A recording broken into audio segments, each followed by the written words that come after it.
I finally have it! Hey guys, it's me Ole, and this is the IKKO QWERTY snap-in case for the IKKO MindOne. And this is my review.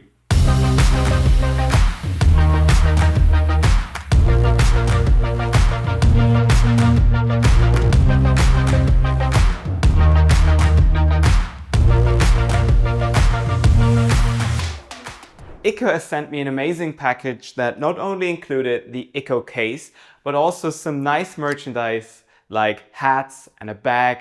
And I really like the design of it and the style of it, so thanks IKKO. And if you want to watch the full unboxing video of it, I just uploaded it to my Instagram, so check it out there. If you don't know this phone, this is the IKKO MindOne, and it's a very interesting square phone with a flip-out camera. And it launched on Kickstarter this year, and it actually got fully backed. And I got it at CES this year and actually shot a hands-on video about it. So if you want to find out more about this phone in general, definitely click here to check it out. And while talking about it, I just realized that I didn't show or shoot a review yet. So that is definitely due, and you should stay tuned for it. When they announced the IKKO MindOne, they were always talking about an extension QWERTY keyboard case that they wanted to sell alongside the IKKO MindOne. But it seems like developing it and actually producing it has been a lot harder than they anticipated, as there have been a lot of delays, and actually getting it to market seems like took a lot longer than they wanted to. And it's still on pre-order on their website. But now here it is. This is the IKKO keyboard case. And I remember when they first announced it that I was so excited because it was another QWERTY keyboard phone device, of course in combination with the phone itself, because it looked cool, it had great features. The keys were actually angled like the Blackberries back in the day, and it felt like such a great addition to the IKKO MindOne that they also announced like 2 weeks prior to the case. But if you're talking about the IKKO keyboard case, you of course have to include and talk about the original Clicks keyboard case, because these guys were kind of the inventors of the keyboard cases for the iPhones and some Android phones. And if you look at the IKKO case, it does look very, very similar. For example, that small part here on the bottom, the way the inside looks, the way the backside looks, it's very, very similar. And if you want to find out more about the Clicks cases, please watch my video about it here. It is a bit different from them though. For example, this case for IKKO offers a 3.5mm headphone jack on the bottom with DAC support, which is such a good idea in my opinion. And also, it includes a 500 mAh battery, so you can use this case as a power bank for your phone. And I would say the IKKO MindOne definitely needs it, because out of the box it only comes with 2200 mAh, and that is definitely not enough for a phone in today's world and for everyday use. The case itself is going to be available in 5 colors: black, white, yellow, pink and blue. And obviously I have the white one here. It's a silicone rubber material that does feel very nice, but it's not very grippy. And it's actually quite a good size, and in my opinion improves the handling of the phone by a lot, because I was constantly pushing the buttons on the side, as the IKKO MindOne without a case is just so small and your fingers just rest on the whole side of it. Quality wise, it does feel good. On the inside of the case you have like a microfiber material with the IKKO logo on the top left, and also a MagSafe magnet. I wouldn't say, however, that it is on par with the Clicks cases, as some edges just are a bit rough, some areas don't feel produced in such a nice way as the Clicks case, and also it is a lot softer in comparison to the Clicks case, which is pretty hard and sturdy. Around the case, of course, you have the cutouts for the volume rockers, power buttons or AR blaster, and you have a small switch on the right side that allows you to use the case in battery mode or keyboard mode. But more on that later in the video. On the bottom you have the 3.5mm headphone jack and a USB-C port that can be used as charge-through or to charge the battery inside the case. On the front you obviously have the keyboard, and on top of that small cutouts for the microphone and the speaker of the phone. However, the speaker of this phone still sounds nowhere near the way it should sound like, and the case doesn't improve that, sadly. And then you have the keyboard on the front. And if you look at it, it does look similar to, of course, the BlackBerries and Unihertz devices on first glance. But it's a lot different. For example, in the initial release pictures, the keys were angled, but they are not here. They all have the same angle and the same size. And I also noticed that the symbols and characters on each key are in a different layout compared to the BlackBerries and Unihertz devices, and especially if you look at the comma and full stop. They're completely separate buttons, and that's just not the case with the other physical keyboard devices that I use. And on the bottom left, you'll find the symbol activation key, as I call it, and also a power button. But to find out what this is, please continue watching. And we're about to reach 50,000 subscribers here on YouTube.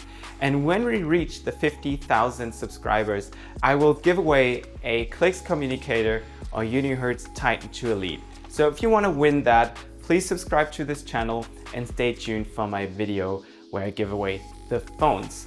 And also make sure to follow me on my social media channels where we're about to reach 20,000 followers. And let's see what I'll do then. But now, let's have fun with the rest of this video. So the installation process of the case is pretty straightforward, and I think we all know that from the Clicks cases. You just put in your phone and then slide it down to let the phone get connected with the USB-C port and the case. And once you finally figured out how to actually activate it, you can start typing. So how does it feel to type on this case? Well, let's just say it's possible to type on it, but I do have a big issue with the case. And the issue is that the keys are just a bit too stiff to type on. It's just a little more friction that you would feel like is comfortable when using a physical keyboard phone. And in my opinion, physical keyboard phones always enable me to type faster and more accurately. But with this, I actually get a lot slower, and also you really need to get used to that stiff pressure point as well as this different keyboard layout, because it just isn't in muscle memory. But of course, if you use the phone a lot and this keyboard a lot, you will of course get used to it. But I have to tell you, when you type a lot on this keyboard, you do get a kind of thumb fatigue because of those stiff buttons. Your thumbs just get tired from pressing so hard, and it's not a lot of fun typing out long pages or long emails. Balance-wise, I do have to say that this case is perfect. It doesn't feel top heavy, it doesn't feel like it's too heavy on the bottom. It just feels very balanced and very nice to hold it in your hand. But I do have another issue with the case, and that has to do with the switch on the right side that I talked about before. Because when you have it in the top position, it acts as a battery mode, so you can use the keyboard case as an external battery to charge up the phone. But in that mode, the keyboard is not functional. And when you flip it down to the bottom mode, which is the keyboard mode, the battery cannot be utilized anymore. You can just use the keyboard and the headphone jack. And I feel like that is kind of a weird thing, because I would love to have both at the same time. I don't know why they could make that work, but it doesn't end there, because if you have it in the bottom setting, the keyboard mode, you do have to still turn it on the bottom left to make the keyboard use. And I think they did that so the case doesn't pull too much power from the phone, but it's just like too much to handle every time you want to use it, because you have to press it when you want to use it for the first time. And the thing is, the same button that actually powers on the keyboard also acts as the symbol key. But in certain occasions, sometimes you just press the symbol key longer, thinking about what symbol you want to press, but after 3 or 4 seconds, you actually turn off the keyboard. I didn't have that problem yet, but it could be a problem with your use. So I think it's just too many extra steps, and I feel like you should just be able to plug in the phone to the case and just be able to use it, of course. And also, while I'm at it, the keyboard is not backlit. And the headphone jack on the bottom works without any issues. I didn't have any problems with that, but I'm not a huge audiophile, so I cannot really comment on that. What I did notice, however, is that when you plug in a headphone on the bottom, the music automatically starts playing, which I don't understand why, but that just happened. And also charging the phone through the case wasn't a problem at all. So what is my conclusion? What do I think about the IKKO keyboard case? And it's a special one this time because objectively, this keyboard isn't really good. It isn't on par with the BlackBerry's Unihertz's or other QWERTY devices, and it just isn't made for productivity. I don't feel like you want to use this phone to push emails out because you just aren't quicker. Your thumbs get tired when typing too long, and it just isn't ideal with this whole situation with turning it on. It doesn't feel like it's natural, if you know what I mean.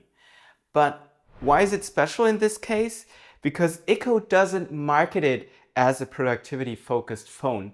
If you look at their marketing material about the IKKO MindOne and also the case, it always feels like it's a gimmick, it's a lifestyle device, it's something cutesy, it's something you want to use because it's fun, because it's different. And I feel like this keyboard complements it for that very well.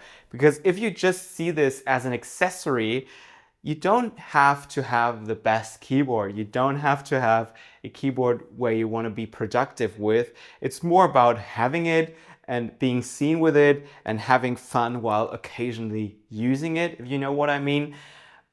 But it's not something, if you're productivity focused, if you want to get done, that you would use in this case. You just wouldn't use an IKKO MindOne on the first place, and you would also not use it with this case. But if you want a fun accessory, this is the thing for you. Also, especially in the different colors you can get this in. Pricing wise, what I saw is that this case is going to be around $89 US, but it's still on pre-order on their website. So yeah, this has been my review about the case of the IKKO MindOne. It's a fun little accessory. It's nothing I would use in my day-to-day, but as I said, if you want to have the IKKO MindOne as a fun device, this could be something for you. So if you like this video, please make sure you subscribe to my channel to stay updated with the newest videos that I upload about niche phones, QWERTY phones, and just interesting tech. Also make sure to leave a comment in the comment section below about if you ordered the case for the IKKO MindOne, if you pre-ordered it, maybe you already have it somehow, and also what you think about it and what you think about this whole combination. And make sure to follow me on my social media channels, Instagram and Twitter.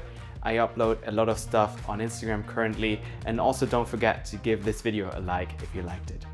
So yeah, that's been it, and we'll see us in my next video. Until then, bye.